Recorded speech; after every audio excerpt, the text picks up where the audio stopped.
আসসালামু আলাইকুম। নবম শ্রেণীর জীবন ও জীবিকা বিষয়ের ক্লাসে সবাইকে স্বাগতম। আজ আর্থিক ভাবনা অভিজ্ঞতার বিনিয়োগ পরিস্থিতি ২ সম্পর্কে বিস্তারিত আলোচনা করব। প্রিয় শিক্ষার্থী, বিনিয়োগ পরিস্থিতি ২।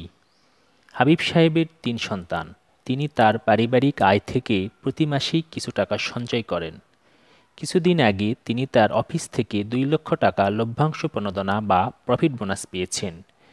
তিনি জমানো ৪ লক্ষ টাকা এবং প্রফিট বোনাসের ২ লক্ষ টাকা একত্রিত করে বিনিয়োগ করতে চান, যা থেকে আগামী ৬ বছর পর ৩ সন্তানের শিক্ষা খরচ অনায়াসে বহন করতে পারেন। এই টাকার উপর তিনি নির্ভরশীল না হলেও টাকাটা তার কাছে গুরুত্বপূর্ণ। প্রিয় শিক্ষার্থী, তাহলে জনাব হাবিবের জন্য সর্বোত্তম বিনিয়োগ খাত নির্বাচন করো এবং এর সপক্ষে যুক্তি দাও।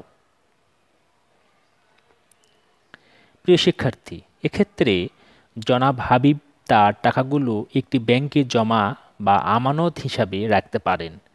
এতে করে তিনি মাসিক মুনাফা পাবেন। এক্ষেত্রে যৌক্তিক কারণগুলো হচ্ছে: উদ্দেশ্য পূরণ।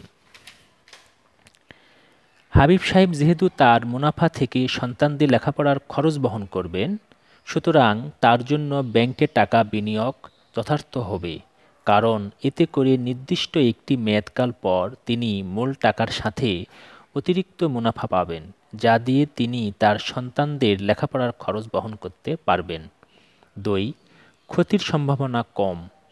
ব্যাংকে টাকা রাখলে ক্ষতির সম্ভাবনা কম, অর্থাৎ এটা বলা যায় যে তিনি নিশ্চিতভাবে নির্দিষ্ট একটি সময় পর মুনাফা পাবেন, তাই এই বিনিয়োগটি তার জন্য লাভজনক। ৩. মূল টাকা সঞ্চয়।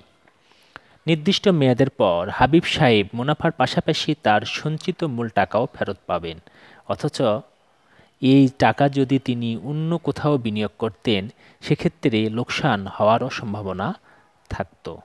প্রিয় শিক্ষার্থী, এক্ষেত্রে আমরা বলতে পারি জনাব হাবিবের জন্য সর্বোত্তম বিনিয়োগ খাত হচ্ছে তার ৬ লক্ষ টাকা ব্যাংকে জমা রাখা বা আমানত হিসাবে রাখা। সবাইকে ধন্যবাদ।